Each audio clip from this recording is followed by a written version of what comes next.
இந்த 81 85வது மந்திரங்களில் திருமந்திரத்தில் மிக புகழ்பெற்ற வாசகங்கள்லாம் வரதை நீங்கள் பார்க்கலாம். என்னை நன்றாக இறைவன் படைத்தனன், தன்னை நன்றாக தமிழ் செய்யுமாறே அப்படின்னு நிறைய பேர் இந்த மேடை பேச்சாளர்களாக பேசும் பொழுது இப்படி பேசிட்டு தான் ஆரம்பிப்பாங்க. இன்னொன்று நீங்கள் அதிகம் கேட்டிருப்பீங்க, நான் பெற்ற இன்பம் பெருக இவ்வையகம். இதெல்லாம் திருமந்திரத்தில் பாயிரத்தில் வரக்கூடிய சொற்கள் தான். இதெல்லாம் பிரபலமாக எல்லாரும் பேசுகிற சொல். ஆனால் எங்கே வருதுன்னு இன்றைக்கி நம்ம பார்த்துட்டோம். இந்த 2 பாடலில் அவர் என்ன சொல்கிறாரு, வேதத்தை பற்றி சொல்லி முடிச்சிட்டாரு. பின்னை நின்று என்னே பிறவி பெறுவது, முன்னை நன்றாக முயல் தவும் செய்கிலர். என்னை நன்றாக இறைவன் படைத்தனன், தன்னை நன்றாக தமிழ் செய்யுமாறே அப்படின்னு சொல்கிறார். என்னை எதுக்கு படைத்தார் அப்படின்னு தன்னோட குறிக்கோள் சொல்கிறார். நான் எதுக்கு உடம்பு எடுத்து இந்த பூமியில் வந்தேன், தமிழ்நாடு எதுக்கு வந்தேன் அப்படின்னா, இறைவன் என்னை பற்றி தமிழ் உலகத்துக்கு தெரிய மாட்டேங்குது. சமஸ்கிருதத்தில் இருக்கக்கூடிய விஷயத்தை அவங்க புரிஞ்சிக்க முடியாமல் கஷ்டப்படலாம். தமிழில் சொன்னீங்கன்னா அவங்களுக்கு நல்லா புரியும். எனவே நீ போய் என்னை பற்றிய விஷயத்தை, இறைவனை பற்றியதும் ஜீவனை பற்றியதும் உலகத்தை பற்றியதும் பந்தத்தை பற்றியதும் மோட்சத்தை பற்றியதும் சாதனை பற்றியதும் இந்த 6 விஷயங்களும் தெள்ள தெளிவாக தமிழில் சொல்லிட்டு வா அப்படின்னு சொல்லியிருக்கிறார். அதனால் என்னை நன்றாக இறைவன் படைத்தனன், நீண்ட காலம் வாழும்படி 2 உடம்பு எடுத்து வந்தார்ல.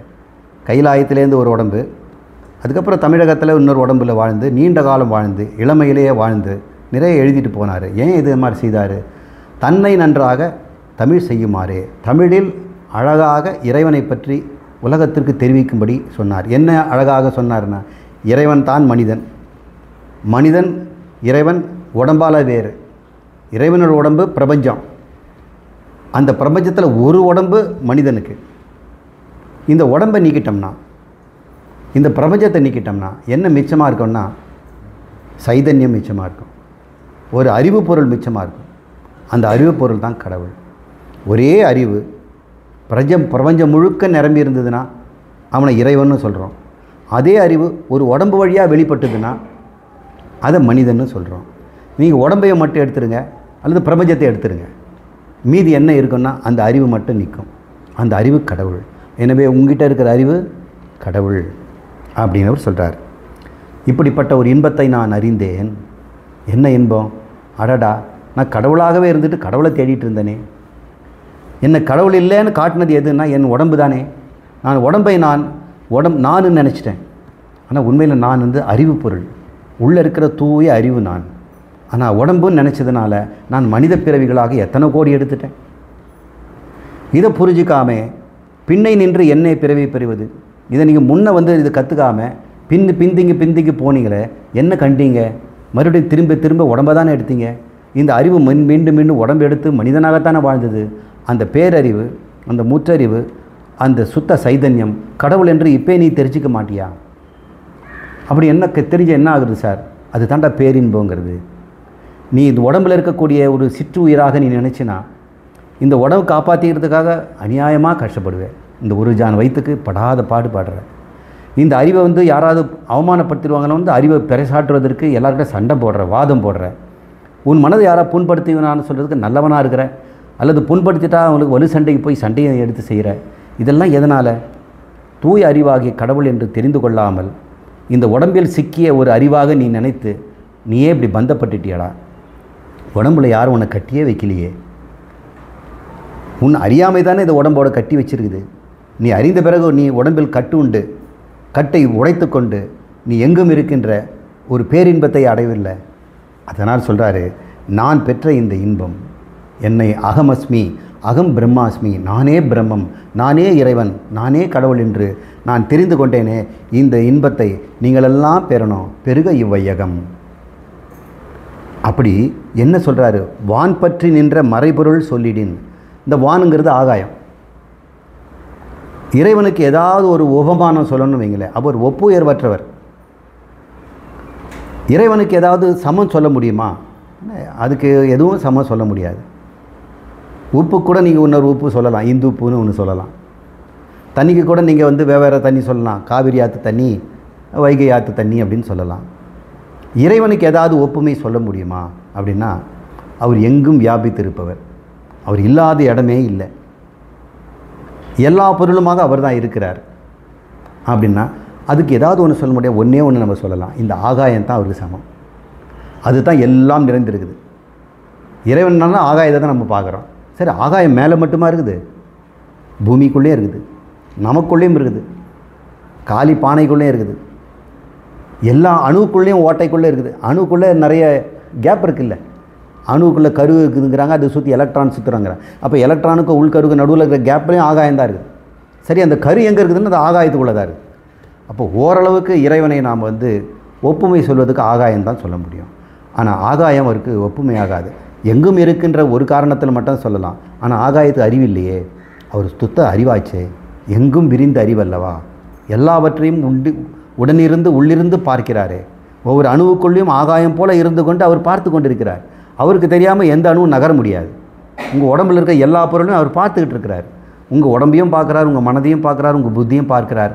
அப்படி பார்க்கின்ற அந்த பார்வை யாருதுன்னா, உங்ககிட்ட நான் என்ற ஒரு அறிவு இருக்குது இல்லை, அதுதான் கடவுளாம். அது ஊன் பற்றி நின்ற உணர்வு அப்படிங்கிறார். ஊன்னா உடம்பு, உடம்புக்குள்ளே ஒரு உணர்வு இருக்குல்ல. என்ன உணர்வு இருக்குதுங்க உங்களுக்கு? நான் இருக்கிறேன் அப்படின்ற உணர்வு இருக்குல்ல. கண்ணை மூடி கொஞ்ச நேரம் நான் இருக்கிறேன் அப்படின்னு நினைங்களேன். அந்த நினைப்பு இறைவன். அந்த நான் இருக்கிறேன் நினைப்பில் நீங்கள் ஆணாக இருக்கிறீங்களா, பெண்ணாக இருக்கிறீங்க, பசிச்சிருக்கிறீங்களா, பசிக்காமல் இருக்கிறீங்களா, எல்லாம் மறந்து போச்சு. நான் இருக்கிறேங்கிறது மட்டும்தான் இருக்குது. அப்போ இருக்கிறேன் என்பது வந்து சத்து. நான் என்று உணர்கிறீங்க பற்றி அது பெரிய சித்து. சத்து சித்து சச்சித் அப்படின்னு சொல்லக்கூடியது இறைவன் தான். அது உடம்புக்குள்ளே இருக்கிறதுனால அந்தம்னு சொல்கிறோம், ஒரு அளவோடு இருக்குது. ஆனால் நான் இருக்கிறேன்னு நினைக்கும் போது உடம்புக்குள்ளே இருக்கிறவங்க தான் நினச்சி போயிடுது. ஒரு நிமிஷம் நீங்கள் உடம்பையே மறந்துட்டீங்க. அப்போ எங்கும் இருக்கின்ற ஆகாயமாக மாறிட்டீங்க இல்லையா, அது பேர் அனந்தம்னு பேர். நான் இருக்கிறேன்னு கண்ணை மூடிட்டு உட்கார்ந்தாலே அது இறை உணர்வு தான். நான் ஏமாற்றப்பட்டவனாக இருக்கிறேன், நான் கஷ்டப்படுவனாக இருக்கிறேன், நான் வயோதிகனாக இருக்கிறேன், நான் ஏழையாக இருக்கிறேங்கிறது மட்டும் நீங்கள் விட்டுடணும். அது ஜீவத்துவம். நான் இருக்கிறேங்கிறது மட்டும் நீங்கள் பாருங்கள்.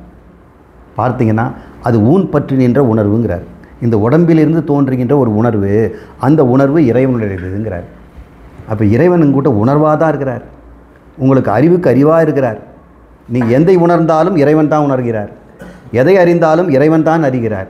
ஆனால் நான் அறிகிறேன், நான் உணர்கிறேன், நான் செய்கிறேன் மட்டும் சொல்கிறோம். அந்த நான் செய்கிறேன், உணர்கிறேன், அறிகிறேங்கிறத நானை மட்டும் எடுத்துட்டோம்னா அங்கே இருப்பது இறைவன் அறிகிறான், இறைவன் செய்கிறான், இறைவன் உணர்கிறான். அப்போ எல்லாரும் இறைவன் தான் இருக்கிறார். இது சொல்கிறாரு, இந்த அறிவை முன்னை நன்றாக முயல் தவம் செய்கிறார் 81ல். இது முன்கூட்டியே ஒரு தவம் செய்து குருவை அடைந்து தெரிஞ்சிக்க மாட்டேங்கிறாங்களே. முன்னை நன்றாக முயல் தவம் செய்கிறார். தவம் செய்கிறார்னா என்ன? இந்த ஞானத்துக்கு வருவதற்கு சாதாரணமாக வந்துட முடியாது. இன்றைக்கி இங்கே இந்த வகுப்புக்கு நீங்கள் வந்திருக்கீங்கன்னா இதுக்கு முன்னாடி பல தவம் பண்ணியிருக்கீங்க. நான் இந்த பிறவியில் எதுவும் தவம் பண்ணல இல்லை, நிச்சயமாக பல 100 பிறவிகளில் தவம் பண்ணியிருக்கிறீங்க. இறைவனை தெரிந்து கொள்ள வேண்டும், அது எங்கேயாவது கிடைக்குமா? உங்கள் மனசை தானாகவே தள்ளி கொண்டு வந்து இங்கே சேர்க்குது, உங்களை இங்கே வந்து கொண்டு வந்து சேர்க்குது. ஏதோ எனக்கு இதில் ஒரு ருசி இருக்கிறது, இதை தெரிந்து கொள்ள வேண்டும். இதெல்லாம் நீங்கள் முன்னை செய்த தவத்தினால. அந்த தவத்துக்கு பேர் கர்மயோகம்னு பேர். எல்லாத்தையும் தூய்மையாக தர்ம ரீதியாக பண்ணுவது. அதர்மத்துக்கிட்ட அப்படி கூட போகிறதில்லை. எந்த சிந்தனையும் தர்மமாகவே இருக்கவனுக்கு மட்டும்தான் இந்த அறிவு வரும். அப்போ நீங்கள் எல்லாம் தர்மவான்கள், தர்மத்தையே கடைபிடித்தவங்க. அதர்மவான்களுக்கு இங்கே வரவே மாட்டாங்க. அவங்க காதில் போய் சத்தம் போட்டு சொன்னாலும் கேட்காது. இந்த தர்மத்துக்கு பேர் தவம்னு பேர். இந்த முன்னை நன்றாக முயல் தவம் செய்யாதவர்கள் பின்னை நின்று என்ன பிறவி பெறுவது? பின்னை நின்று எல்லாம் சொல்கிறாங்க, எனக்கு ஏன் இப்படி பிறவி வருது, என்னை ஏன் இப்படி பெற்று போட்டாங்க, நான் ஏன் இப்படி இருக்கிறேன், நான் ஏன் இப்படி இருக்கிறேன், எனக்கு கல்யாணம் ஆகலை, 40 வயசு ஆகிப்போச்சு, எனக்கு வேலை கிடைக்கல, ஒரு வேலையும் நிரந்தரமாக இல்லை, எனக்கு அது கிடைக்கல, இது கிடைக்கலன்னு எல்லாரும் புலம்புறாங்களே. நீ முதல்ல தவம் பண்ணியிருக்கணும் இல்லையா? அப்போது நான் அதனால தான் என்ன சொல்கிறேன், நான் தமிழில் உங்களுக்கெல்லாம் சொல்லிக் கொடுக்கணுங்கிறதுக்காக என்னை நன்றாக இறைவன் படைத்தனன், தன்னை நன்றாக தமிழ் செய்யுமாறே. நான் பெற்ற இந்த இன்பம் அளவற்ற பேரின்பம், நானே கடவுள் என்று அறிந்து கொண்ட இன்பத்தை இவ்வையகம் பெற வேண்டும் என்று அந்த வான் பெற்று நின்ற மறைபொருள் சொல்கிறேன். அந்த வான் என்று ஆகாயத்து நிகரான ஒரு பொருள் இருக்கிறதே அந்த கடவுள், அவரை பற்றி சொல்கின்ற வேதத்தை நான் சொல்ல வருகிறேன். அது எது பற்றியது? உன் பற்றி நின்ற உணர்வு. உன் உடம்புக்குள்ளே நான் இருக்கிறேன் என்ற உணர்வு இருக்கிறதே, அதை அகம் பிரம்மாஸ்மி என்கிற மந்திரம், ஊன் பற்றி நின்ற உணர்வு ஒரு மந்திரம், அகம் பிரம்மாஸ்மி. இதை நம்ம உபநிஷத்தில் படிக்க போகிறோம். அப்போ இதுவும் அவர் சொல்வார். கடைசி தந்திரத்தில், 9வது தந்திரத்தில் முழுக்க வேதாந்தம் தான் பேச போகிறார். அங்கே அகம் பிரம்மாஸ்மி தத்துவமசியில் இருக்கிற வேத வசனங்கள், தத்துவச்சனம், தோம்பச்சனம், அசிவச்சனம், தனித்தனி மந்திரமாக அவர் சொல்கிறார். நம்ம உபநிஷத்தை தெரிஞ்சுக்கிற மாதிரியே இந்த 9வது தந்திரத்தின் மூலம் நான் தெரிஞ்சுக்க போகிறோம். அதை வெப்பே சொல்கிறார். அந்த மந்திரத்தை ஊன் பற்றி நின்ற உணர்வில் இருக்கின்ற நான் என்ற அந்த இறைவனை பற்றிய மந்திரம், அகம் பிரம்மாஸ்மி என்ற மந்திரத்தை தான் பற்ற தலைப்படும் தானே. எவன் ஒருவர் அதை சிந்தித்து அதை தெளிந்து கொள்கிறானோ அவன் அதுவாகவே ஆகிவிடுகிறான். அந்த ஊன் பற்றி நின்ற என் உடம்பில், ஊன் என்றால் உடம்பு, இந்த உடம்பில் நான் என்ற உணர்வு தோன்றுகிறது. அந்த உணர்வு தான் அகம், நான், அது பிரம்மாஸ்மி, அது தான் கடவுள் என்று வேதம் சொல்லுகிறது. அந்த உணர்வு மந்திரம் சொல்லுகிறது. அதை உணர சிந்திக்க அதுவாகவே தலைப்படுகிறேன் அப்படின்னு அவர் சொல்கிறார். அப்புறம் இவ்வாறு சொல்லிவிட்டு, நான் இது மாதிரி விஷயத்தை தான் நான் சொல்ல போகிறேன், இதுதான் ஆகமம் அப்படின்னு சொல்லி ஒரு பாட்டு எழுதுகிறாரு. ஞேயத்தை, ஞானத்தை,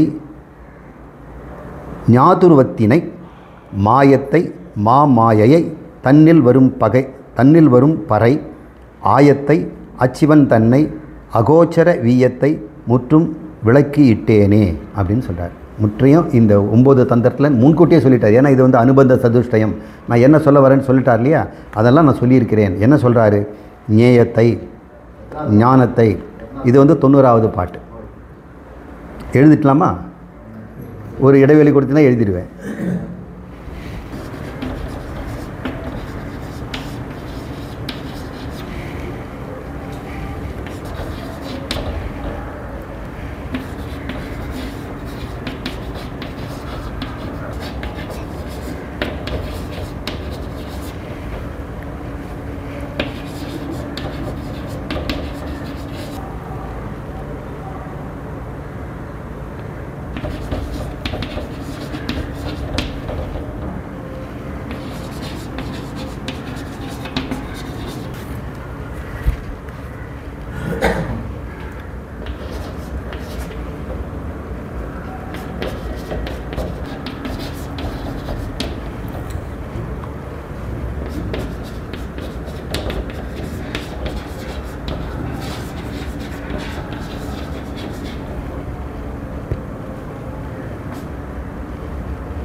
இவ்வாறு ஆகம விளக்கத்தை நான் உங்களுக்கு முன்வைத்திருக்கிறேன் என்று பாயிரத்திலே சொல்லியிருக்கிறார்.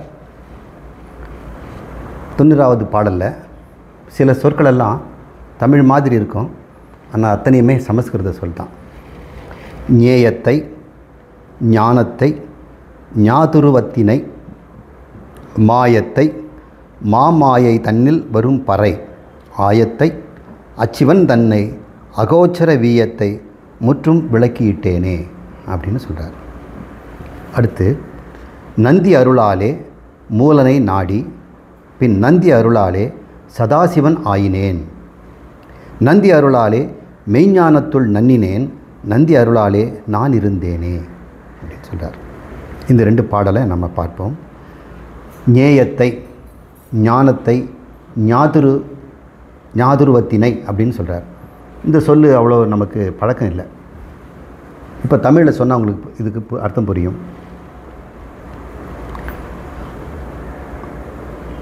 அறியப்படும் பொருள், அறிவு, அறிபவன் அப்படிங்கிறது தான் ஞேயம், ஞானம், ஞாதுரு அப்படின்னு சொல்கிறாங்க. இப்போது இந்த நோட்டு புஸ்தகம் இருக்குது இல்லையா, இதை நான் அறிகிறேன், நீங்கள்லாம் பார்க்குறீங்க இல்லையா, இது அறியப்படும் பொருள். இது பேர் ஞேயம். இது பேர் ஞேயம், அறியப்படும் பொருள். நீங்கள் எது வேணால் எடுத்துக்கலாம். ஒரு பானை எடுத்துங்க, சாக் பீஸ் எடுத்துக்கங்க, ஒரு பழம் எடுத்துக்கங்க, எந்த பொருள் எடுத்தாலும் உங்கள் கையே எடுத்து பாருங்கள், இந்த கையே கூட உங்களுக்கு அறியப்படும் பொருள் தானே. அப்போது இது வந்து ஞேயம். உங்களுக்கு உள்ளே வந்து ஒருத்தன் அறியிறான் பாருங்கள், இது நோட் புக்குன்னு அறிஞ்சானே, அவன் பேர் ஞாதுரு. அவன் பேர் ஞாதுரு. சரி, இது எப்படி ஞாதுருக்கு போச்சு? அது ஒரு ஞானத்தின் மூலம் அறிஞ்சான். கண்ணுங்கிறது மூலம் பார்த்தான். அது பேர் இந்த கண்ணுங்கிறது இல்லையா, அந்த கண் வழியாக இந்த பொருளை ஒரு உள்ளே இருந்து பார்க்கிறான். காது வழியாக வெளியே இருக்கிற சப்தத்தை உள்ளே இருக்கிறவன் கேட்கிறான். நாக்கின் வழியாக வெளியே இருக்கின்ற தேன் சுவையை ஒருவன் உள்ளே அறிகிறான். இப்போ 3 இருக்குது இல்லையா, அறியப்படும் பொருள், அறிவு, அறிபவன். உணரப்படும் பொருள், உணர்வு, உணர்பவன். இப்படி நீங்கள் 3 இருக்கிறத பார்க்குறத இந்த ஞேயம், ஞானம், ஞாதுரு அப்படின்னு சொல்கிறாங்க. இது பேர் திருப்புட்டின்னு பேர். 3 கூறுகள் அண்ணா திருப்புட்டி என்று பெயர். இந்த திருப்புட்டியும் 3 வேறு வேறு மாதிரி தானே இருக்குது.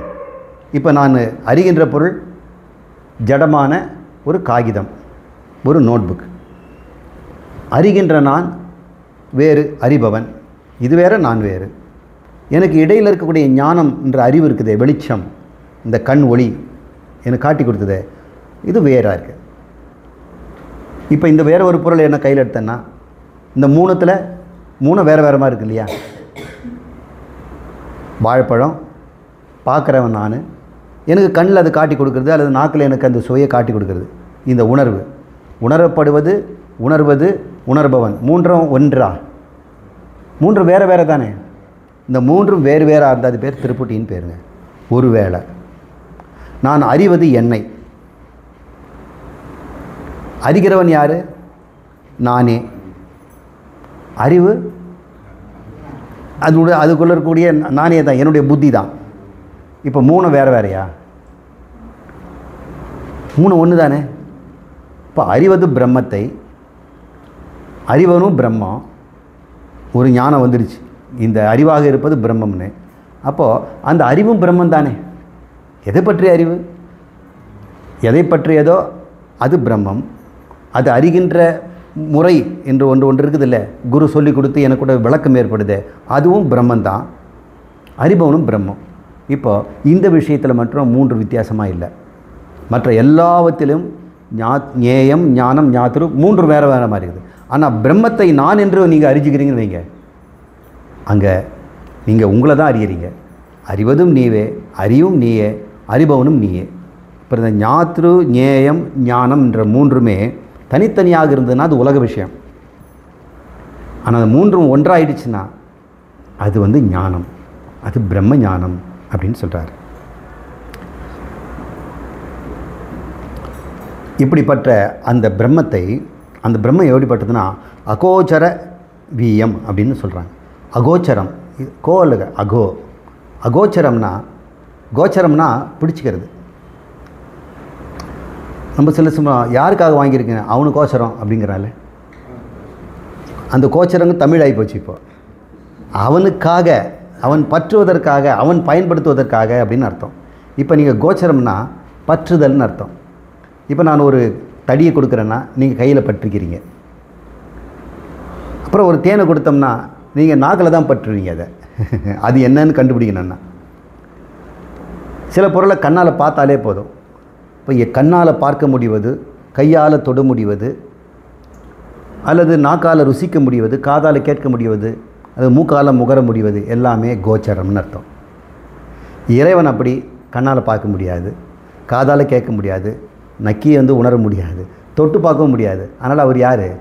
அகோச்சர வீயம். வீயம்னா மிக உயர்ந்த ஒரு பொருள், அது ஆழமான பொருள், அது கம்பீரம்னு பேர். அகோச்சர வீயம்ன்ற அந்த கம்பீரம், ஆழம் காண முடியாத, அளக்க முடியாதது. அந்த வீயம்னா ஆயம்னாலும் வீயம்னாலும் அளக்கக்கூடியது. எதனாலும் அளக்க முடியாததை அதை நான் முற்றும் விளக்கிவிட்டேன்.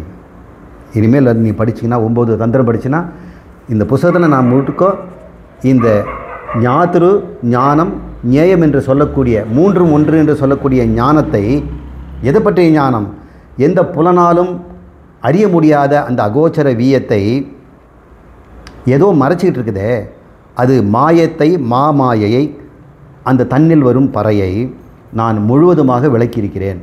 தயவுசெய்து இந்த திருமந்திரத்தை முழுசும் விடாமல் படியுங்க அப்படின்னு ஒரு வேண்டுகோளோடு இதை சொல்கிறார். சரி, ஞேயம் ஞானம் ஞாதிரு புரிஞ்சுக்கிட்டீங்க இல்லையா? மாயத்தை, மாமாயை தன்னில் வரும் பறையை அப்படிங்கிறாரு. அது என்ன அப்படின்னா, பறை அன்று பறை தருவான் கோவிந்தா என்று ஆண்டாள் கூப்பிட்றாங்க பாருங்கள். பாவை நோன்பு இருக்கிறோம், எம்பாவாய் பாவாய்ன்னு பாவை நோன்பு இருந்தோம், எனக்கு கிருஷ்ணா நீ பறைதா அப்படின்னு சொல்கிறார். இந்த பறைங்கிறது பரஞானம்னு அர்த்தம். ஞானத்தில் 2 விதமான ஞானம். ஒரு ஞானம் அபராஞானம்னு பேர். அபராஞானம்ங்கிறது என்னென்னா, ருக்வேதம், யஜுர்வேதம், சாமவேதம், அதர்வண வேதம் அத்தனையும் படிச்சுன்னா அது கீழான அறிவுங்கிறாங்க. அதுவே கீழான அறிவான்.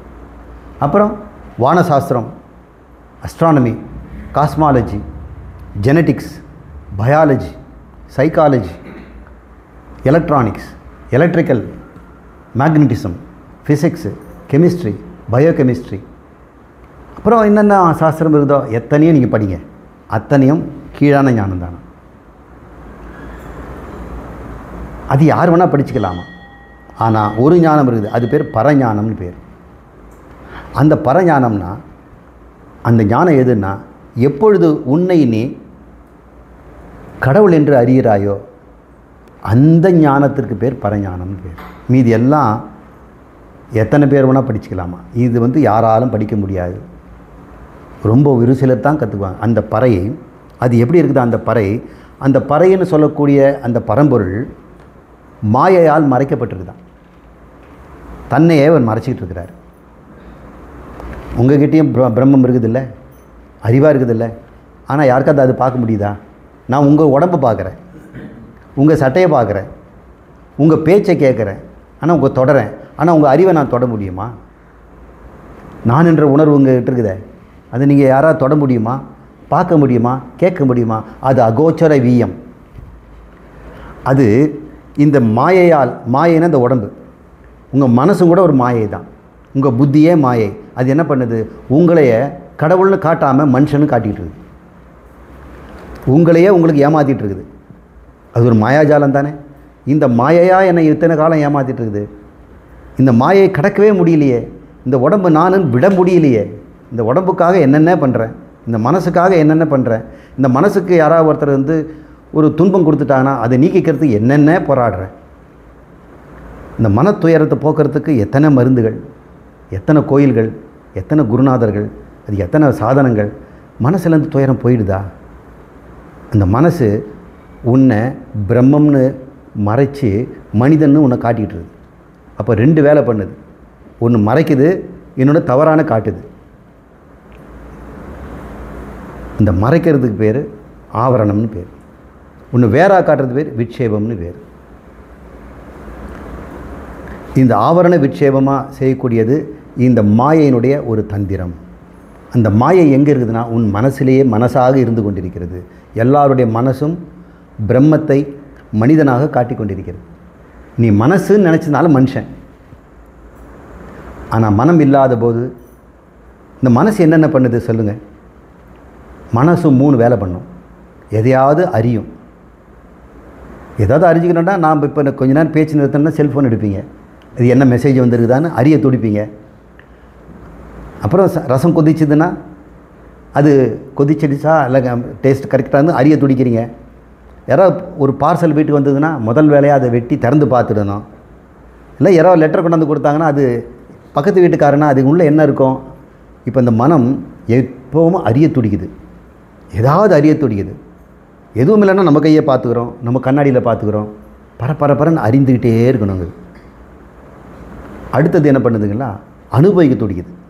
ஏதாவது அனுபவிக்கணும், ஏதாவது வாயில் போட்டுக்கலாம், ஜன்னல் திறந்து வெளியே பார்க்கலாம், இதை அனுபவிக்கலாம், அதை அனுபவிக்கலாம் போகுது.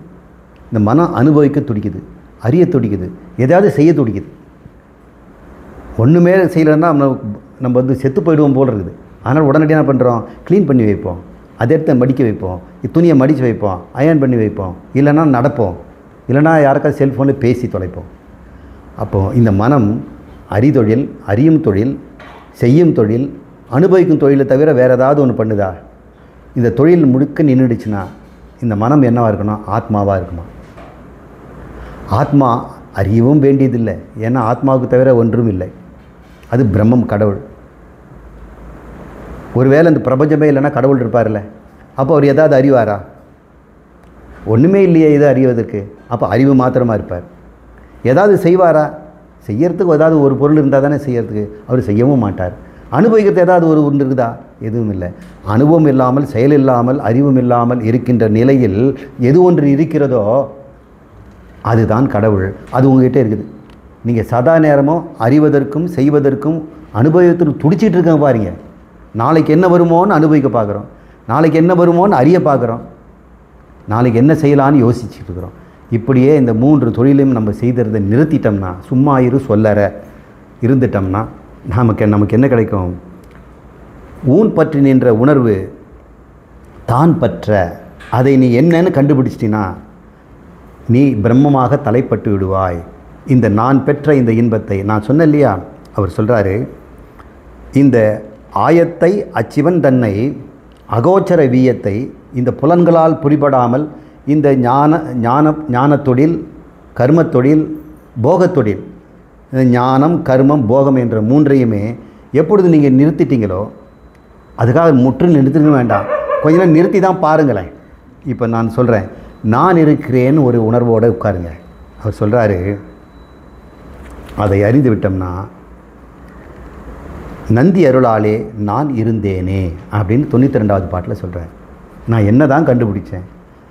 நான் தான் இருக்கிறேன். நான் செய்யாவிட்டாலும் நான் இருப்பேன், அறியாவிட்டாலும் இருப்பேன், அனுபவிக்காமல் இருப்பேன். இருக்கிறீங்கல்ல, ஏன் அப்படி பயப்படுறீங்க? ஏதாவது அறிஞ்சிக்கல எனக்கு தெரியலன்னா பயந்துடுறாங்க, ஏதாவது செய்யாமல் விட்டோம்னா அதுக்கு நமக்கு எதுவும் கிடைக்காம போயிடுமோன்னு பயந்துடுறாங்க, ஏதாவது அனுபவிக்கலன்னா ஐயோ இப்படி வாழ்ந்துட்டமேன்னு பயப்படுறாங்க. எல்லா பயமுமே அறிவினாலும், செயலினாலும், போகத்தினாலும் வருகிறது. நீங்கள் ஒரு நிமிஷம் நினச்சி பாருங்கள். இதை அறியாவிட்டாலும் நான் இருப்பேன், இதை செய்யாவிட்டாலும் நான் இருப்பேன், இதை அனுபவிக்கிட்டால் நான் இருப்பேன். நான் இருப்பேன். அது யார்? இந்த 3ஐயும் செய்யாமல் இருப்பது யாருன்னா அதுதான் பிரம்மம், அதுதான் கடவுள். நந்தி அருளாலே நான் இருந்தேனே. நான் முதல்ல சொன்னேன் இல்லையா, நான் இருக்கிறேன்ற கண்ணை மூடி நீங்கள் உணர்ந்தீங்கன்னா அது ஆத்மா, அது முத்தொழிலும் மற்றது. அங்கே ஞாத்திரு, ஞேயம், ஞானம் 3மே இல்லை, அது மட்டும் இருக்கிறது. நந்தி அருளாலே மூலனை நாடினேன். நந்தி என்னை அனுப்பிச்சு வச்சான் கைலாயத்திலேருந்து, தமிழ்நாட்டுக்கு போ, அங்கே திருப்பெருந்துறையில் இரு, அரச மரத்துக்கு கீழே ஒருத்தவனுடைய பணம் இருக்கும், அந்த பணத்துக்குள்ளே நீ போய் அவனை உயிர்ப்பித்து அந்த உடம்பில் வாழ்ந்து இதையெல்லாம் தமிழ் மக்களுக்கு சொல்லிக் கொடு அப்படின்னு சொன்னார்.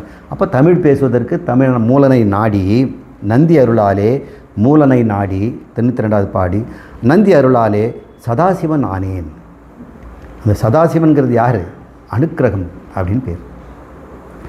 அந்த 5 தொழில் சொன்னேன் இல்லையா, 5 தொழில் சிருஷ்டி, ஸ்திதி, லயம், திரோதனம், அனுக்கிரகம் இன்னும் 5 தொழில். இந்த முதல் 3 ஸ்தூல பிரபஞ்சத்துக்கு, 2வதுன்னு சொல்லக்கூடிய திரோதனம், அனுக்கிரகம். திரோதனம்னா ஜீவனை மறைப்பது, அனுக்கிரகம்னா ஜீவனை விடுவிப்பது அப்படின்னு. அந்த விடுவிக்கிற தொழிலை செய்கிற சதாசிவன். அப்போ முதல் 3 செய்கிறவங்க யார்? பிரம்மா, விஷ்ணு, ருத்ரன். இந்த மறைக்கிறார திரோதனம், அவர் பேர் மகேஸ்வரன். நம்மளை விடுவிக்கிறார் பாருங்க அருள் பண்ணி, அவர் பேர் சதாசிவன் அப்படின்னு பேர். இந்த மந்திரங்களெல்லாம் நமக்கு தெரியலன்னா கோயிலில் சதாசிவன் சொல்கிறோம், மகேஸ்வரன் சொல்கிறோம், பிரம்மன்னு சொல்கிறோம், ருத்ரன். அது என்னென்ன ஒரே கடவுள் தான். 5 வேலையை செய்கிறாங்க. அந்த 5 வேலை செய்வது 5 பேருக்கு கொடுக்குறாங்க. ஒருத்தர் இருக்கிறாரு வெங்கட்ராமையர்னு, அவர் ஆஃபீஸில் கலெக்டராக இருக்கிறாரு. அவர் எல்லாரும் கலெக்டர்னு தான் சொல்கிறாங்க. ஆனால் அவருக்கு கச்சேரியும் பண்ண தெரியும். அந்த சமயத்தில் பார்த்தோம்னா நெத்தியில் பட்டையெல்லாம் போட்டுட்டு, இந்த வெள்ளையை வேஷ்டியெல்லாம் கட்டிக்கிட்டு, பஞ்சகச்சம் போட்டுக்கிட்டு மேடையில் போய் கச்சேரி பண்ணுறார். அந்த கச்சேரி பண்ணுறவரா அப்படின்னு அவர் சொல்கிறாங்க. அங்கே அட்மினிஸ்ட்ரேஷன் பண்ணுறாருங்க, கச்சேரி பண்ணுறாரு. வீட்டில் சூப்பராக சமையல் பண்ணுறாரு. அவர் சமையல் கட்டில் யாரும் விட மாட்டார், நான் செய்து தரேன்னு செய்கிறார். அவருக்கு அதில் விருப்பம். அப்போ ஒருத்தரே சமையல்காரராக, பாடகராக, பெரிய அட்மினிஸ்ட்ரேட்டராக இருக்க முடியுதில்ல, ஒரே ஆள்ற தானே. அதே தான் ஒரே கடவுள். இந்த இடத்துல கலெக்டர், அந்த இடத்துல கச்சேரி செய்கிற பாடகர், இந்த இடத்துல சமையல்காரர் அப்படின்னு சொல்கிற மாதிரி இறைவன் ஒருத்தரையே பிரம்மா, விஷ்ணு, ருத்ரன், மகேஸ்வரன், சதாசிவன்கிறோம். ஏன் அந்த வேலையை அவரே செய்கிறார். அது பஞ்சகிருத்தியம்னு பேர். 5 வேலையில் ஒரே ஆள் செய்கிறாரு. நமக்கு 5 பேர் செய்கிற மாதிரி தெரியுது. பார்க்குறவங்கள அப்படி தான் சொல்கிறாங்க, அவரா இவர் அப்படின்னு. அங்கே ஆஃபீஸில் கோட்டு போட்டு தாட் போட்டுன்னு இருந்தார், இங்கே சமையல் ரூமில் எப்படி இருக்கிறாரு அப்படின்னு நம்ம பார்க்குறோம். ஒருத்தரே செய்கிறாரு. அப்போது அந்த சதாசிவன்கிறவர் தான் அனுக்கிரகர்த்தா அப்படின்னு பேர். அனுக்கிரகன்றது மோட்சத்தை தருபவர். அவரால் நான் யார் என்று தெரிந்து கொண்டேன். நந்தி அருளாலே மெய்ஞானத்தில் நன்னினேன். இந்த மெய்ஞானமாகிய, இந்த மெய்ப்பொருளாகிய பிரம்மத்தை நான் என்று அறிந்து கொள்வது பேர் நன்னினேன், அடங்கினேன், நெருங்கினேன். நந்தி அருளாலே நான் இருக்கிறேனே, நான் இருந்தேனே அப்படின்னு சொல்கிறார். இவ்வாறு இந்த பாயிரம்ங்கிற பகுதியை நாம் நிறைவு செய்துட்டோம். அப்புறம் முதல் தந்திரம் காரண ஆகமம்னு பேர். அதில் என்னென்ன தகவல் இருக்கிறத நாம் அடுத்த வகுப்பில் நாளைக்கு நம்ம பார்ப்போம். இன்றோடு இந்த பாயிரம் நிறைவடைகிறது. ஓம் பூர்ணமத பூர்ணமிதம் பூர்ணாத் பூர்ணம் உதச்யதே பூர்ணஸ்ய பூர்ணம் ஆதாய பூர்ணம் ஏவாவசிஷ்யதே. ஓம் சாந்தி சாந்தி சாந்தி. ஹரிஹி ஓம். ஸ்ரீ குருப்யோ நமः. ஹரிஹி ஓம். இந்த பூர்ணமத